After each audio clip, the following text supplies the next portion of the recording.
So joining us at halftime today is the longtime television voice of the Cleveland Cavaliers, and then the longtime television voice of the Baltimore Orioles, and now calling college games, as much as you can.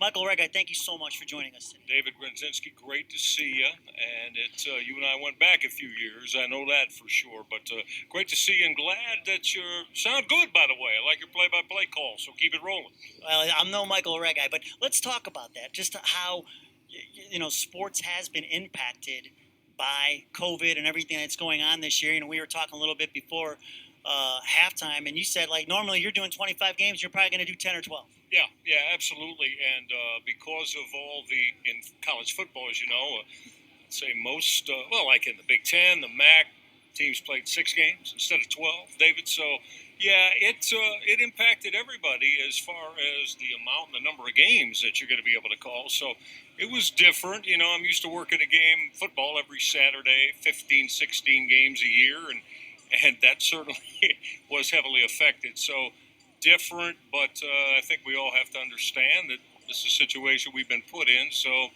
got to make the best of it. Now, one of the bright spots to come out of this is what we're doing here with the live streams. And you see a lot of this, almost every school is doing it.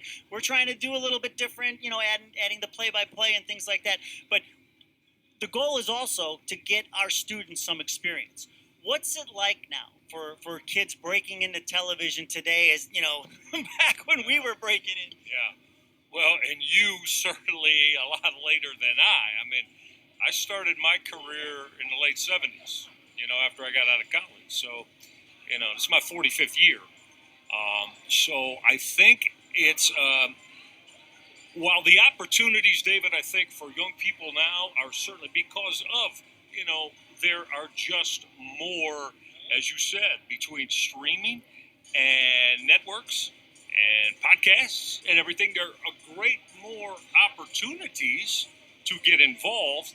Now, on the play-by-play side, I don't know if that's the same. I think it's probably more difficult right now for young people, young guys, young gals that want to get into doing play-by-play. That part of it's probably a little bit more difficult, whereas, like I said, between streams, podcasts, the radio, you would hope that kids get all the opportunities they can.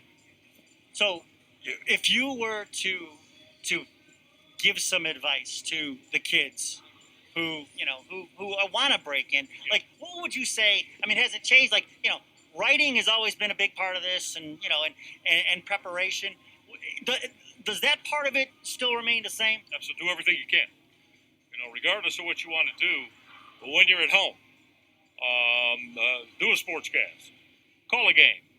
Do it on your own if you have to, so that when your opportunity comes, that certainly you're going to be ready to show that I can handle this. So do everything you can. Never say no to anything or anybody. And if somebody says, I'll give you $10 for this, and you may say, well, I sure like having 50. You've got to do it. And if you're really passionate about it, and this is what you really want, never say no and do everything you can. Yeah, and it's about taking those opportunities and turning it into the next opportunity. Right. So for you in the broadcast booth, is there anything that's drastically different that you've seen even in the last couple of years with the technology and things that we have? Yeah, no question about it. Way different. Like I said, I started calling games in the late 70s. So, I mean, that was a completely different time. I mean, now everything was certainly, I think, you didn't have anything digital going on. Cameras were not cameras were big things that some of the guys had to, put in their shoulders or, put a tripod up for. So, yeah, I mean, the industry has changed dramatically. Obviously, technology-wise, for the better, but it just means there are more factions of the industry that you got to learn and be successful at, too. So, for you, you mentioned not as many games to call. So, where's your concentration for the remainder of this basketball season and then beyond? Well, David, son Cal's a 3-sport guy at Westlake High. So, and hey, listen, I'm not. You and I have known each other a long time. I'm at the back end now. Like I said, it's my 45th year. So that'll give you an idea. Well, I'm at the back end. I'd like Cal's going to college. He'll be going to college. It's August, so been a blessing to see him play for 4 years.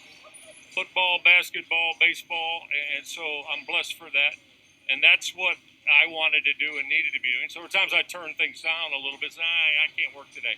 So I'm at the back end of it. But no, I always want to keep doing college football and basketball as much as I can. If somebody wanted me to do Major League Baseball or the NBA or something, then certainly I'd consider that. But it's been more important for me to be with my son and watching him play and his academic life, too, through high school. Well, you know, we've been doing these now. We started with football games, and now, you know, we've been doing basketball since it started. You know, and like I said, I'm no Michael Reghi, but I'm wondering if there's a couple of Reghi-isms that I can maybe borrow from you. Like, can I have lift it? Lift it and lace it. Lift it and lace it. Oh, a tickle to twine. That fires the three, splash. You want to take that one? How about, well, Don Farrago is our number 23. How about flight 23? Ready? Number 23. Go ahead, baby. You can take anything you want. You got my full permission. Michael Reghi, I appreciate it. Thank you so much for your time. It's great to see you. Good luck to you. Good luck to Cal. And but same to you and Noah, and all the best too. Keep doing as many games you can. I will. I know you enjoy it. Have fun with it. Thanks, Michael. Appreciate it. Michael Reghi, former voice of the Cleveland Cavaliers and the Baltimore Orioles, now focusing on doing MAC football for ESPN. Still into business with some great advice for our students who are helping us out.